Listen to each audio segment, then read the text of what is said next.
Harry and I grew up together in a small town in Ohio. He's a good-hearted guy, always the quiet, nerdy type who kept to himself.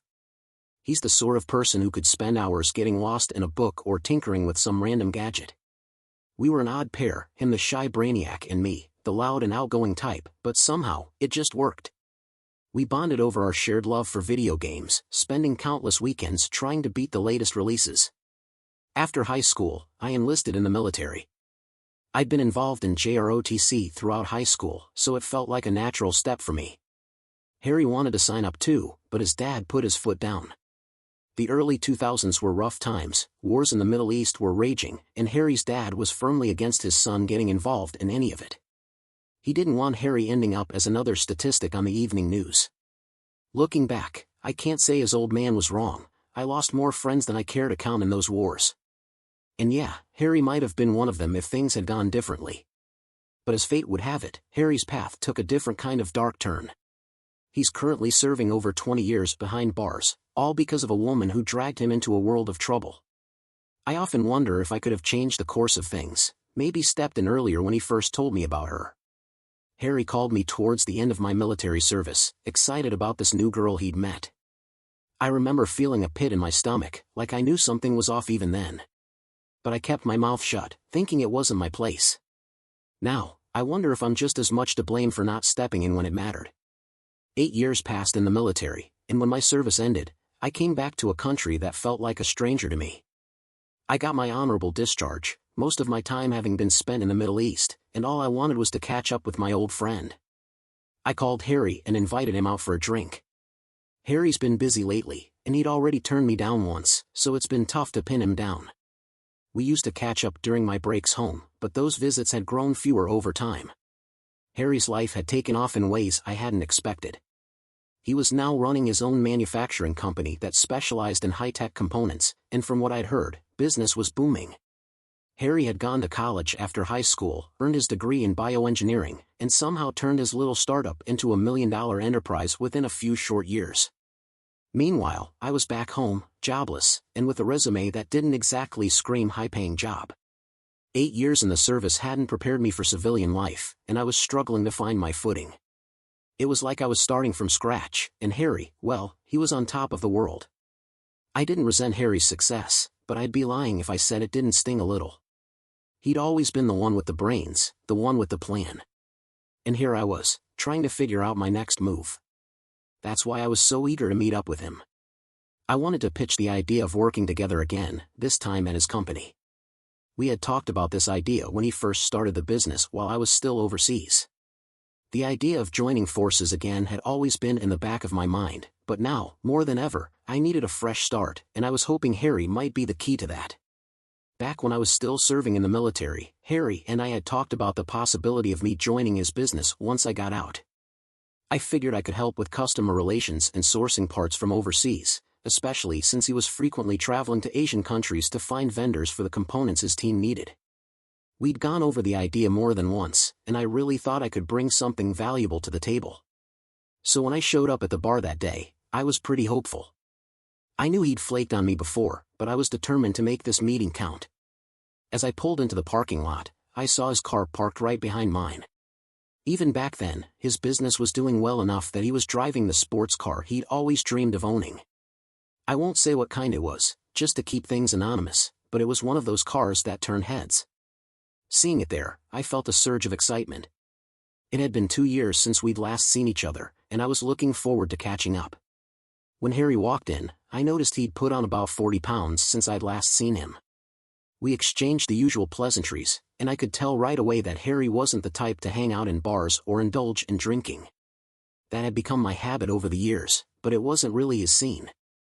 Still, he'd agreed to meet me here, and that was a good sign, or so I thought. As we settled in, I tried to steer the conversation toward the job we'd talked about years ago. But Harry was dodging the topic like a pro, always changing the subject whenever I tried to bring it up. He seemed much more interested in talking about his wife, Lauren, a woman he'd met in China and brought to the U.S. on a spousal visa. He'd told me about her over the phone about a year earlier, right after she'd arrived in the States. Harry explained that they'd met 2 years ago when he was in China, scouting suppliers for a component he'd designed for one of his latest products. Lauren had been his translator and liaison during that trip, and before long, she was on his payroll, working remotely from China for about a year before she made the move to the US. According to Harry, they now co-own the business, with everything split 50-50. After she got here on the spousal visa, they'd had a quick courthouse wedding in China. But now that she was in the US, she wanted the whole traditional white wedding experience. Apparently, it had been a dream of hers since childhood. Harry, being the socially awkward and geeky guy that he is, tends to fall head over heels for any woman who shows him attention. I'd warned him about this before because it never ended well. So, naturally, I felt the need to offer some advice about this relationship too. I thought it was strange that Lauren had gained so much control over his business so quickly. Harry even mentioned that they hadn't been physically intimate yet because she wanted to wait until after their big white wedding. To me, that was a huge red flag. Here was a woman he'd known for 2 years, who he'd brought to the US, given a major role in his business, lived with for almost a year, and legally married, and yet, they hadn't consummated the marriage. I'm no expert in Chinese culture, but it struck me as highly unusual, especially in this day and age, for a woman to stay celibate after a man had done so much for her. I asked Harry why they hadn't had the white wedding yet, and he told me it was because her parents were having visa issues. He said they were close to resolving it, and she wanted her parents to be there for the wedding. I didn't buy it, and I told him so. I said if I were in his shoes, she would have given up that celibacy by now. Harry didn't like that comment at all. He got defensive, listing all the reasons she was so special, how she was a great business partner, smart, beautiful, and hardworking. I cautioned him about giving her too much control over his business, pointing out that many Asian women have those qualities, so she wasn't necessarily one of a kind. It just didn't sit right with me that they hadn't consummated their marriage after all this time. I could tell Harry was getting irritated with my questions and my skepticism about his wife's motives. So, I decided to change the subject back to the job opportunity. But by then, I could sense the damage had been done. His mood had shifted, and he seemed less interested in talking about the job. It felt like the Harry I once knew had changed. Maybe it was his newfound wealth, or maybe he just didn't want to hear my opinions anymore. By the end of our meeting, he half-heartedly promised to think about it and let me know after reevaluating his available positions. After that night, I couldn't shake the feeling that the friend I once knew was gone. All that was left was a business-minded guy who was completely infatuated with a woman he barely knew and was being led around by the nose. Right then, I made a promise to myself, if he offered me a job at his company, I would keep my mouth shut and tell him what he wanted to hear. I'd become a yes man if that's what it took, because I had to look out for myself. 3 days later, Harry called and invited me over to his place. I prepared for that meeting like it was a job interview because, in many ways, it was. Meeting someone who used to be your best friend had never made me so nervous, but I wanted that job badly. I knew better than to say anything that might set him off again. People change, life experiences, money, and other factors can turn your closest friends into strangers. I wasn't even sure if I'd meet Lauren that night, but I figured I might, since they lived together. I showed up at Harry's house around 9 or 10 p.m. He lived in a nice place in a good part of town, nothing too flashy, but definitely a step up from where I was. At that time, I was still living with my parents and driving an old car that wasn't worth much. So yeah, the job offer meant a lot to me. When I walked in, Lauren was there, and she greeted me politely, though she seemed a bit reserved. I could see why Harry was so smitten with her. She was beautiful and had this air of propriety about her. She even made us Chinese food for dinner. After we finished eating, the three of us moved to the living room with a glass of wine to discuss business. To keep it brief, Harry offered me the position of vice president for customer relations and sourcing. I'd have 2 employees reporting to me, making me the 3rd highest ranking person in the company after Harry and Lauren. As we talked, I got a better understanding of their business. They had about 10 employees at the time, mostly focused on manufacturing medical equipment and components for various industries. They were engineering and assembling these parts with all their components sourced from Asia. Their business model was highly profitable. They'd patent parts that customers needed for a long time, becoming the sole supplier, which allowed them to control prices without any competition. I also realized that Lauren played a much bigger role in the business than I'd initially thought.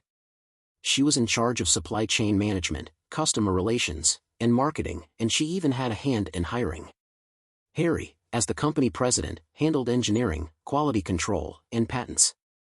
So, my role would be more about supporting Lauren than working directly with Harry, at least at the start. Lauren spoke English well, though with a noticeable Chinese accent, and she was stunningly beautiful. Despite being only 25, just a couple of years younger than us, she was clearly competent and well-connected with suppliers and customers. Harry mentioned that they were fast-tracking my hiring because he and Lauren were planning a business trip to China and Vietnam in a few months. They needed someone to manage things on the home front while they were gone, and I was more than ready to step into that role. Harry had this idea that I could take his place on the upcoming business trip to China so that Lauren could introduce me to their suppliers. He saw it as a great chance to immerse me in the expanding business. Lauren made this trip about every 2 months, so getting involved in that aspect of the company was essential for my role. During our meeting that night, we had some wine, and both Harry and Lauren seemed to relax more than usual. In hindsight, I could see Lauren was putting on a bit of an act in front of Harry, though every now and then, her true, more outgoing personality would peek through. At the time, I didn't think much of it, and even if I had noticed, I wouldn't have said anything. Harry was far too sensitive about anything concerning his wife. About a week later, I officially began my on-the-job training. I was given my own office, and soon, I was learning the ropes of how the business worked. A couple of weeks in, we were preparing for a big manufacturing expo in Las Vegas, which was set to attract a lot of clients from the medical industry. It was an excellent opportunity for the company to showcase what we could do, and Harry and Lauren saw it as another chance for me to dive deeper into the business.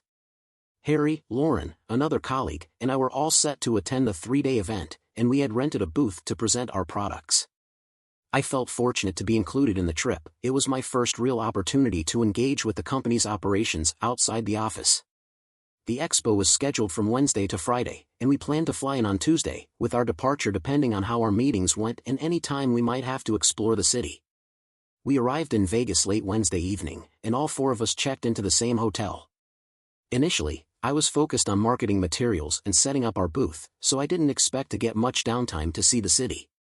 But that night, I needed some clarification on a few things, so I decided to stop by Harry and Lauren's suite to get their input. When I knocked on their door, Harry greeted me and let me in, mentioning that Lauren had stepped out for a bit. He was reviewing some designs on his laptop but couldn't answer my questions since they were more in Lauren's domain. I wrapped up with Harry and figured I might as well see where Lauren had gone. Knowing Harry, he wasn't the type to hang around a bar just to drink, so I assumed she was either handling business or meeting someone. I headed downstairs and wandered into the casino, where I spotted Lauren at the bar, chatting with a man I didn't recognize. As soon as she saw me, she waved me over, inviting me to join them. I sat down, and to my surprise, they immediately started asking my opinion on a horse race being shown on one of the screens. I had zero knowledge of horse racing, and it felt like they were trying to distract me, maybe because I'd caught Lauren in a situation she didn't want me to see. At first, I thought nothing of it. She might have just been networking, which was the whole point of our trip to Vegas, after all. But as the conversation went on, her demeanor felt off, like she was trying too hard to act casual. Lauren and the guy were sharing drinks, and there was a hint of flirtation between them that was hard to ignore. When I showed up, the guy quickly made his exit, looking a bit disappointed. I decided to shift the conversation back to work and asked Lauren about the questions I'd originally come to discuss. By then, she'd had a few drinks, which made her more talkative than usual. We started chatting, and before long, we were talking about her relationship with Harry. To my surprise, she didn't have a lot of positive things to say. She complained that Harry was too focused on work, overly critical, and had rigid expectations of how people should behave. I listened but didn't offer my thoughts on Harry. I'd learned the hard way not to get involved in their relationship. During our chat, Lauren opened up about her background. She was born in China, the only child of her parents, raised in a traditional household with strict rules. But she also had a wealthy uncle, her father's younger brother, who had helped her get a good education. She had traveled to the United States several times as a tourist and eventually graduated college early, working as a liaison between Chinese and foreign companies. That's how she'd met Harry in the first place. We talked for about an hour, getting to know each other better as the bar slowly emptied. I felt a growing chemistry between us, something I hadn't expected. To break the tension, I jokingly suggested we should invite Harry to join us, but Lauren told me he was already asleep, this wasn't his scene. I knew she was right, Harry wasn't one for late-night bar outings. But still, I couldn't help but feel the tension rising. Feeling overwhelmed by the flirtatious vibe, I excused myself to the restroom, needing a moment to clear my head. We weren't crossing any lines outright, but there was definitely some mild flirting happening. I might have even been the one who started it, and the alcohol certainly wasn't helping. As I splashed water on my face in the bathroom, I knew I was playing with fire. Harry was my best friend and my boss, and this was his wife. I didn't want to risk everything I had worked for over this, and I wasn't the kind of guy to mess around with a friend's wife, or at least, that's what I told myself. When I came back, I noticed another guy had approached Lauren, trying to chat her up. He quickly backed off as soon as he saw me returning. Sitting down next to her, I couldn't help but really look at her. She was undeniably stunning, easily a 9 or 10. I made a lame comment about the music, suggesting we should dance, even though the background music was nothing more than a bad elevator tune. Lauren chuckled and told me it was a slow song, not her style. She liked R&B, EDM, and house music, something with a beat. Trying to keep it light, I half-joked about hitting up a Vegas club. To my surprise, she was familiar with some of the popular spots, rattling off names like she'd been there before. I asked how she knew about them, and she mentioned she'd come to Vegas with a friend for a birthday celebration, exploring the city's nightlife. It wasn't just one visit, she'd been to Vegas multiple times on business as well. It felt like she was showing off, and I couldn't help but think this wasn't the Lauren Harry thought he knew. I was starting to see her as a savvy, manipulative woman who knew exactly what she was doing, using Harry as a stepping stone while keeping her true self hidden from him. We decided to check out one of those clubs, standing in a long line to get inside. By then, we were both tipsy, and the flirtation between us grew stronger. Once we got inside, things escalated quickly, dancing close, our hands on each other, like we were a couple. At one point, I even crossed a line, touching her more intimately than I should have. She pulled back, suggesting we head back to the hotel before Harry started wondering where she was. It was already around 1 a.m., and she was right, I had an early start the next day. We left the club and grabbed a cab. In the back seat, things heated up again, and before I knew it, Lauren was unzipping me and giving me a BJ. She didn't seem to care that the driver was sneaking glances at us through the rearview mirror. We were just a few blocks from the hotel when the driver, half-jokingly, told us to cut it out and get a room. Lauren stopped, and we composed ourselves as we pulled up to the hotel. Back inside, we rode the elevator up to our floor. I thought for a moment that she might come to my room, but instead, she just wished me good night and went into the room she shared with Harry. I stayed up that night, unable to stop thinking about what had almost happened. The next morning, I was woken up by a knock on my door. It was the other colleague who had come with us, reminding me we needed to get to the expo early to set up our booth. It was already past 7 a.m., so I quickly got dressed and headed downstairs, feeling nervous about how Lauren would act when I saw her again. When I saw Harry and Lauren having breakfast in the hotel restaurant, Lauren greeted me like nothing had happened. We were in a rush, so I just told them we were heading to the venue to get set up. At the expo, I was busy promoting our products, trying to focus on my work, but I couldn't help glancing over at Lauren every now and then. She wouldn't make eye contact, and it felt like she was avoiding me entirely. I started to wonder if the alcohol had played a bigger role than I thought. Maybe she regretted it, maybe she felt guilty, or maybe she just wanted to forget it ever happened. Later that day, Lauren left the expo early, saying she wasn't feeling well. Harry mentioned that she might have been robbed on the street before the expo, which had shaken her up a bit, though she didn't provide much detail. It made me wonder if there was more going on than I knew. I wanted to talk to her, to clear the air, but I didn't get the chance. That night, I went to the hotel bar, hoping Lauren might be there again, but she wasn't. The next day at the expo, Harry was meeting with a customer, and our other colleague had stepped away, leaving just Lauren and me alone at the booth. I knew I needed to say something, but I couldn't find the words. When I finally did manage to speak, I stumbled over my apology.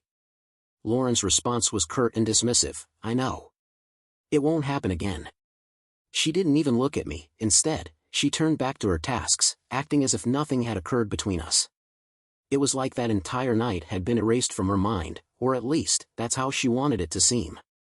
I couldn't tell if she was truly indifferent or if she was burying her feelings about what had happened.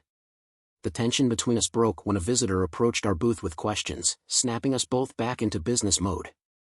After that, I felt somewhat relieved that Lauren's reaction hadn't been explosive. She had shut down the conversation, but at least it hadn't escalated into something worse. Still, it was awkward, and I couldn't stop thinking about how close I had come to crossing a line I could never uncross. When I returned to the hotel that night, I felt slightly better than I had the previous day, and for the first time in a while, I managed to get a decent night's sleep. The last day of the expo was supposed to be a half-day at the booth, with some meetings lined up with potential customers. The other colleague and I spent most of the morning arranging for our products to be shipped back home. Harry and Lauren visited our booth a couple of times, but they spent the majority of the day in private meetings with clients. By then, my interactions with Lauren were back to normal, professional and devoid of any awkwardness. It was as if the events from 2 nights ago had never happened. At the end of the day, we all shared an Uber ride back to the airport. I sat in the front seat while Harry, Lauren, and the other colleague were in the back, chatting and laughing as if everything was perfectly normal.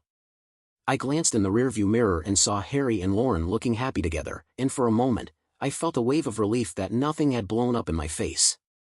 I realized how narrowly I had avoided a complete disaster. Shortly after the trip, Harry told me the business trip to China was being postponed for reasons I can't exactly recall, but I was relieved. Lauren and Harry had plans to have the traditional white wedding she'd always dreamed of. Her parents had finally arrived in the US from China, and the ceremony was set. Most of Harry's employees, including myself, attended the wedding. By that time, my relationship with Harry had shifted from being best friends to more of a professional dynamic, boss and employee. I was earning more money than I ever thought possible, and with the company's performance, I saw my income doubling within a year. During this time, the company expanded rapidly. We hired 6 more salaried employees, bringing our team to include 3 managers, myself and 2 other men, alongside Harry, Lauren, 3 engineers, and 21 hourly workers.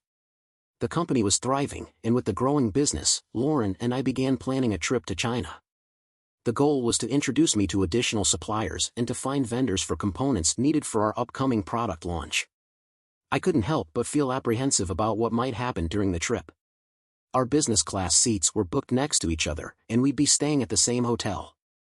We had plans to visit 2 cities together for business, and afterward, Lauren would head to the western part of China to visit her family before returning to the US. During this phase of my life, everything seemed to be going well. I had enough savings for a down payment on a house, and I was in a committed relationship with my girlfriend. Despite my lingering attraction to Lauren, I hoped our interactions on this trip would remain strictly professional. However, I wasn't entirely sure I could resist her if she made any moves. Throughout our long flight to China, our conversations mostly revolved around work, with some casual chit-chat. But nothing crossed the line. At one point, Lauren asked me a hypothetical question that caught me off guard. "Do you think I'm a good leader?" she asked, her tone curious but serious. I paused, thinking carefully about my response. "Yeah, you are," I replied, choosing my words cautiously. "You're organized, you keep things moving, and you definitely know how to get the best deals from suppliers." But, I hesitated, wondering if I should be honest or just stick to the safe, diplomatic route. "But what?" Lauren pressed, looking at me intently. "Well," I continued, "sometimes it feels like you're trying to do everything yourself. Like you don't trust the people around you enough to let them help. I think you've got the brains and the skills, but being a good leader also means knowing when to delegate, when to let others step up." Lauren nodded thoughtfully, but I couldn't quite read her expression. "I guess you're right," she said after a moment, her eyes drifting to the airplane window. "Sometimes I feel like if I don't do it myself, it won't get done right. Harry's always so focused on the technical side that I've had to take charge of the business side on my own." As we continued talking, Lauren opened up more about the pressure she felt to prove herself, not just to Harry but to everyone around her. She admitted that part of her drive came from her upbringing, where she was constantly pushed to excel. "I've always felt like I had to be the best," she said quietly. "Not just good enough, but better than everyone else. It's exhausting." The conversation was surprisingly candid, and I found myself feeling a mix of empathy and wariness. I could see how Lauren's ambition had driven her success, but I also couldn't shake the feeling that this drive could easily turn into something darker, especially if she felt stifled or unsupported. When we landed in China, we settled into the hotel and started preparing for our meetings with the suppliers. Things went smoothly during the first couple of days. We met with various vendors, and Lauren expertly navigated the negotiations, impressing everyone with her knowledge and fluency in both English and Mandarin. For a while, it felt like the tension between us from Vegas had been left behind, replaced by a mutual respect for our respective roles in the company. On the second night of our trip, after a long day of meetings, Lauren suggested we grab dinner at a local restaurant known for its authentic cuisine. We ended up at a quiet, upscale spot, sharing a meal and talking about everything from work to our personal lives. Lauren was more relaxed than I'd ever seen her, and the atmosphere felt like a calm reprieve from the usual hustle. As we were finishing up, Lauren mentioned something that caught me off guard. She casually brought up the incident in Vegas, not in a confrontational way, but as if she were reflecting on it from a distance. "You know, I think I got carried away that night," she said, swirling her wine glass. "I wasn't thinking straight. It's just, sometimes I feel trapped, you know?" I didn't know how to respond. Part of me wanted to brush it off and change the subject, but another part of me felt compelled to address it, to clear the air once and for all. "Lauren, whatever happened, or almost happened, it's in the past. We were both a little out of line, and I think it's best we just keep things professional from here on out." Lauren nodded, her expression unreadable. "Agreed," she said quietly. "I don't want to complicate things, especially now that Harry and I are trying to build something solid." There was a pause, and then she added, almost to herself, "I've made a lot of mistakes, but I'm trying to figure things out." The rest of the trip continued without any major incidents. We maintained our professionalism, and while there were moments when I could sense the undercurrent of unspoken tension, we both kept our distance. After our meetings wrapped up, Lauren headed to see her family, and I flew back to the US, relieved that nothing had spiraled out of control. Back home, things returned to normal, or as normal as they could be given everything that had happened. Harry and I continued to work together, though our friendship was more distant than before. Lauren and I interacted as colleagues, maintaining a professional front at all times. But there was always a lingering sense of unfinished business, a knowledge that something had shifted, and it could never quite go back to the way it was. Even as my career continued to thrive, I couldn't help but feel that I was constantly walking on a knife's edge, balancing my ambition with the secrets I held. Lauren remained a complex figure in my life, at times an ally, at other times a reminder of how easily things can slip out of control. And though I told myself that I was just doing what I needed to do to succeed, there was always that nagging doubt in the back of my mind, wondering if, one day, the line I had so carefully walked would finally catch up with me. One evening, during our flight back from China, Lauren asked me if I would join her if she ever started her own company. I replied affirmatively, though I found the question odd. Why would she want to start her own company when she was already a significant partner in her husband's successful enterprise? Harry and Lauren had just gotten married, and from the outside, there didn't seem to be any issues between them. Only years later would I realize the significance of that question. The rest of our trip was highly productive. We networked, built new business relationships, and identified potential vendors for upcoming products. We stayed in the same hotel for 2 days in one city and 1 day in another before Lauren left to visit her family in the western part of the country. I wasn't interested in sightseeing, so I spent most of my time on the phone with customers back in the US or working on my laptop, ensuring everything was running smoothly back home. By the end of the week-long trip, I felt more confident in my role, even starting to see myself as an international businessman and product marketer, despite having no formal education in the field. I owed Harry for giving me that chance to excel. After our trip, it became clear that the affair with Lauren was a brief and isolated incident. I was relieved it hadn't continued, and from then on, our relationship stayed strictly professional. A few months later, I got engaged to my girlfriend, and we were married shortly after. Financially, things were going exceptionally well. My income had reached nearly $120,000 within a year of working at the company. Around the same time, Lauren became pregnant, and 9 months later, she gave birth to a baby girl. Coincidentally, my wife also gave birth around the same time. We were all roughly the same age and had gotten married around the same period. Harry and Lauren frequently tried to include us in their social gatherings, hoping we would all become close friends. My wife was open to it, but I made an effort to keep our interactions strictly business-related. I was determined to focus on my work and family, not wanting to get tangled up in anything that might jeopardize my marriage or career. I had an uneasy feeling about Harry and Lauren's marriage, especially given how much control she seemed to wield. I wanted to avoid any involvement that might expose or remind us of our previous affair. Let's fast forward about 2 years. Things were going remarkably well for the business. I was pulling in about $250,000 annually, and my wife and I were expecting our second child. One evening, Harry called me up, suggesting we meet at a bar. It struck me as unusual because we hadn't hung out in a while, and Harry wasn't the type to go to bars without a good reason. He rarely drank. Naturally, I felt a bit anxious about the meeting, wondering if maybe my past with Lauren was finally catching up to me. As I drove to the bar, my mind raced with all sorts of scenarios. Maybe Harry had found out, maybe I was about to lose my job, or maybe worse. But when I arrived and saw Harry sitting there, it was clear that this meeting wasn't about me. Harry was in a bad spot and needed someone to talk to. He opened up about his strained relationship with Lauren, and I quickly realized that his concerns were centered on his family life, not me.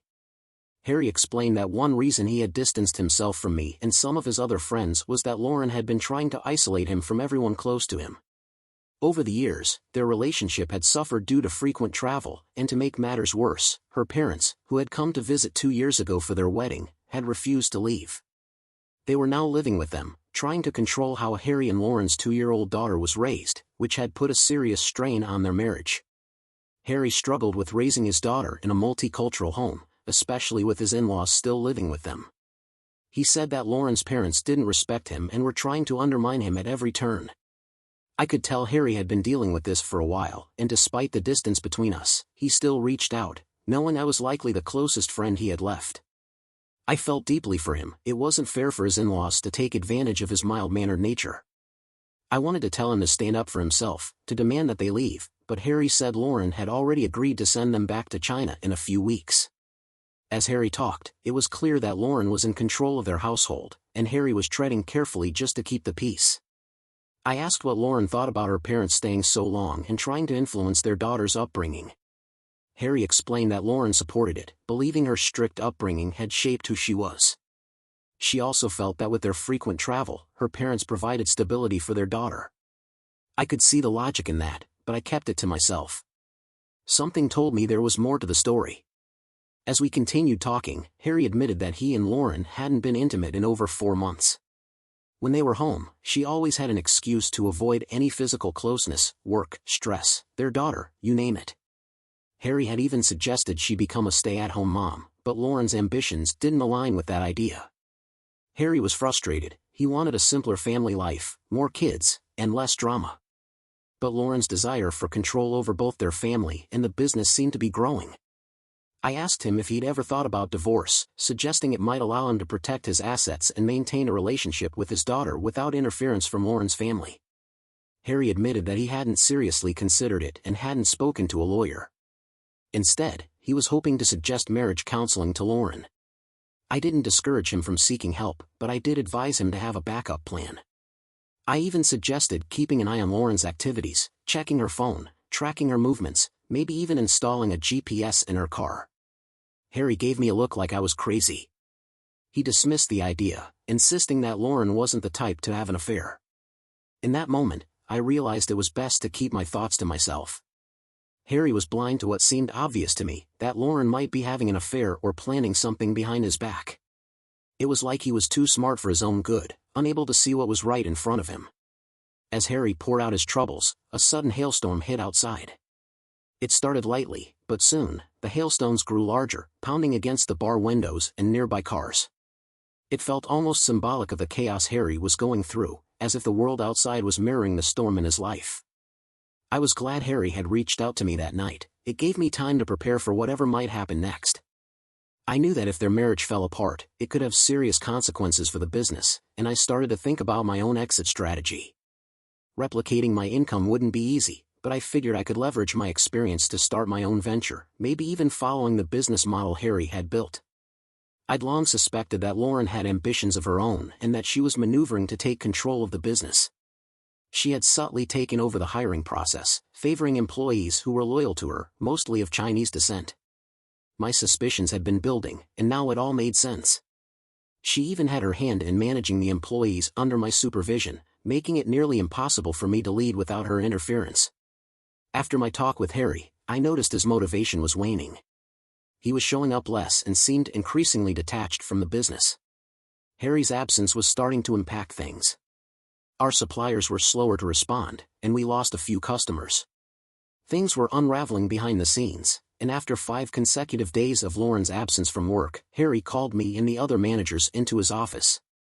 He revealed that Lauren had been trying to undermine the business, using her connections to secure suppliers and clients for her own side venture. Harry anticipated major fallout and warned us that we might have to lay off half of our staff.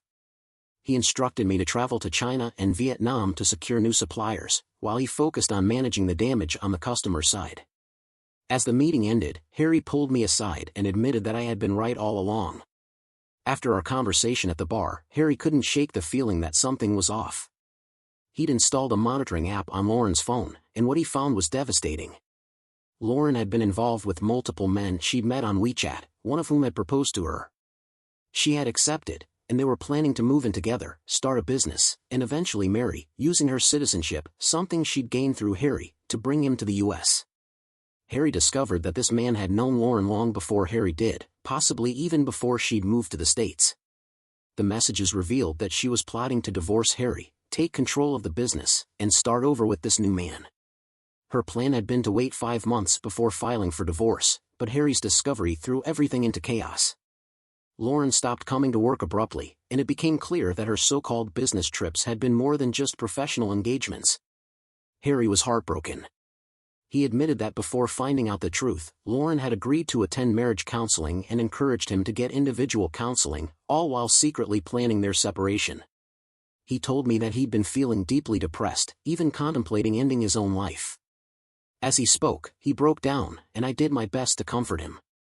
It was clear that Harry had been bottling up his pain for a long time. I asked Harry about his daughter and whether Lauren's parents were still living at his house. He told me they had finally left, and he'd hired a babysitter for his daughter. Lauren, however, had gone completely off the grid after their confrontation. She wasn't answering any of Harry's calls or messages.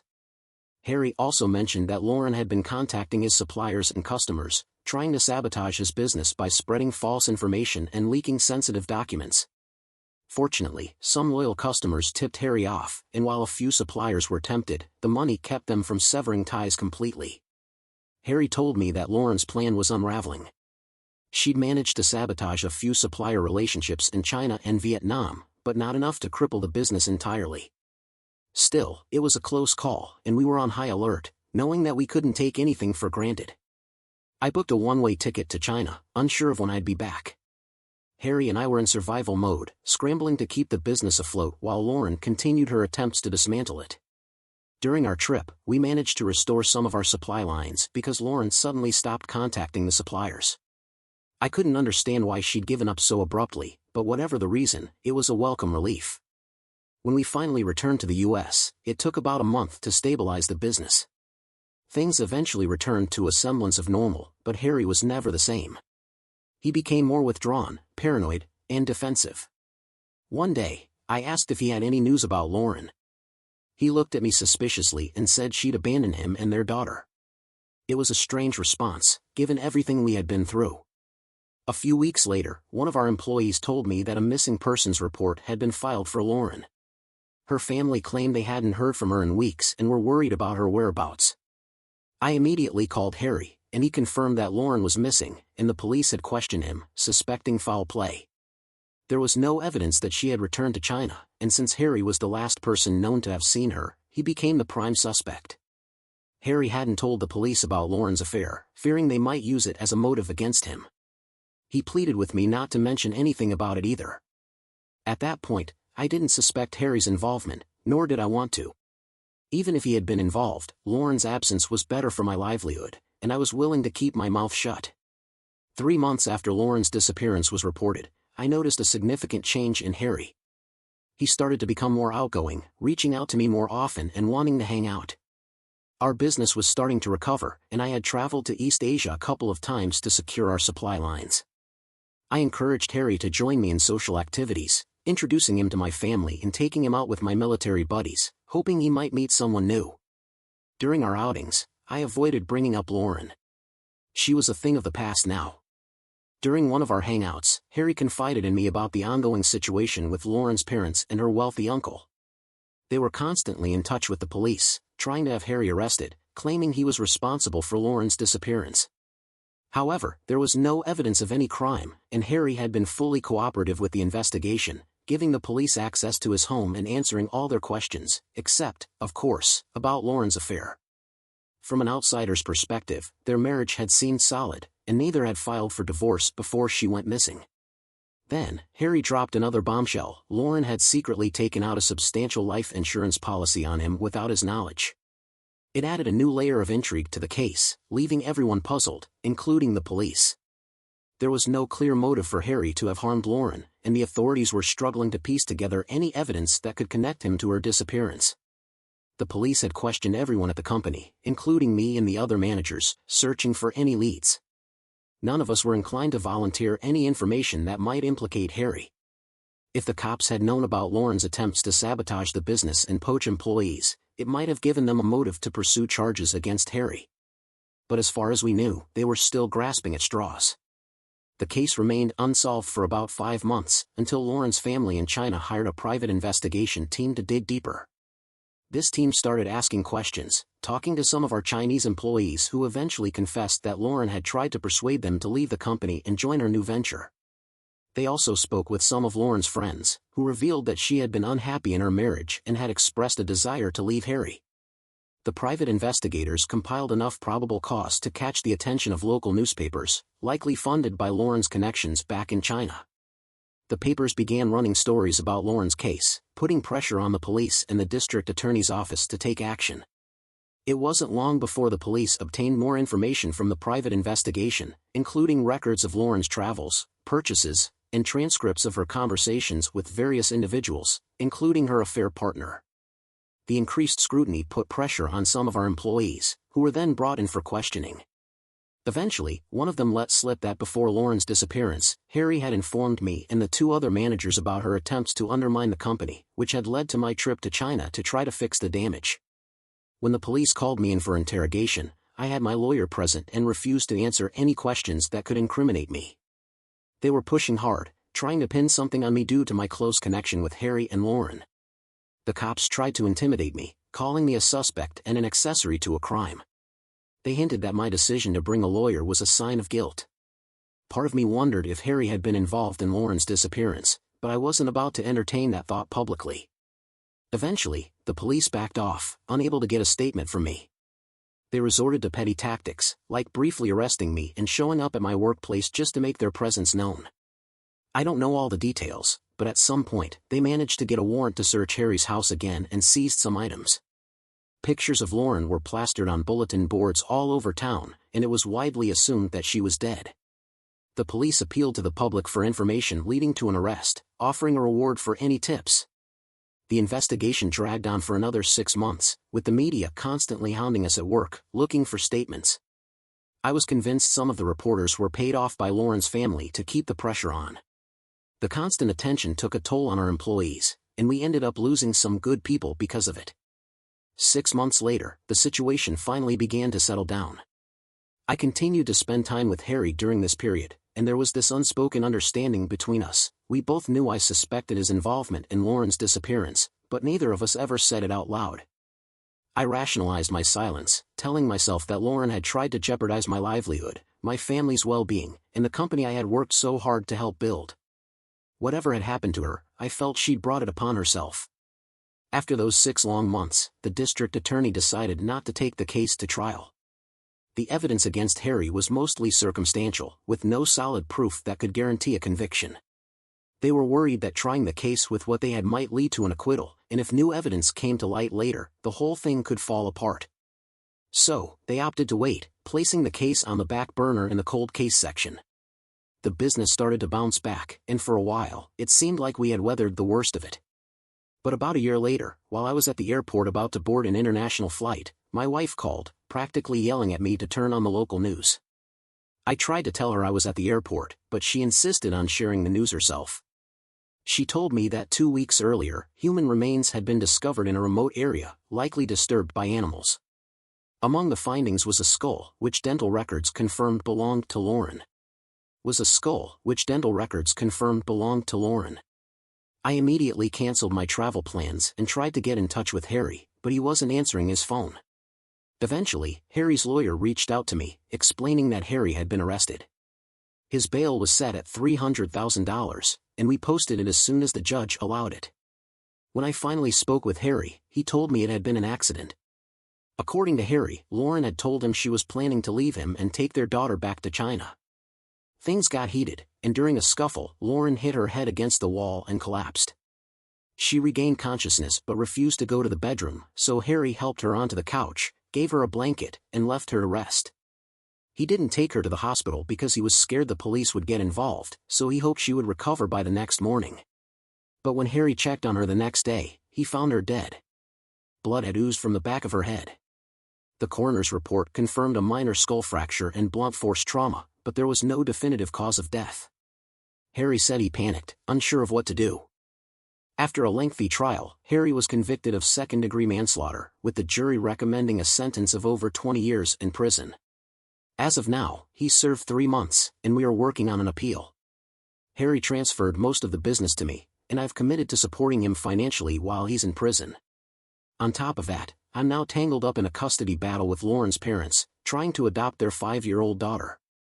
She's grown close to my kids, and Harry wants her to be raised in our home, believing we can provide the loving environment she deserves. So here I am, juggling the business, legal battles, and the fallout of decisions that have spiraled beyond anything I ever imagined. But, as messy as it's all been, I've come this far, and I'm determined to see it through, for Harry, for my family, and for the little girl who needs stability in a world